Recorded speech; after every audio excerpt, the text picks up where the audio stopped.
Vamos almoçar? Senão você vai ficar com fome na escola. Ó, come a comidinha. Não. Vamos comer, você vai ficar com sono. Ou com fome, com sono você já tá. Vamos? Bora almoçar? Não. Tá na hora de comer, filha. Vamos comer?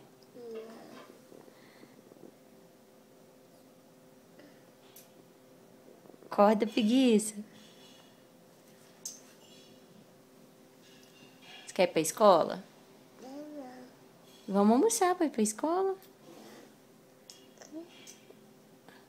Preguiçosa.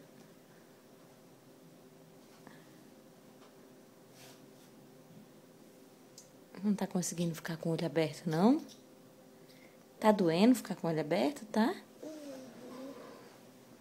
Então dorme.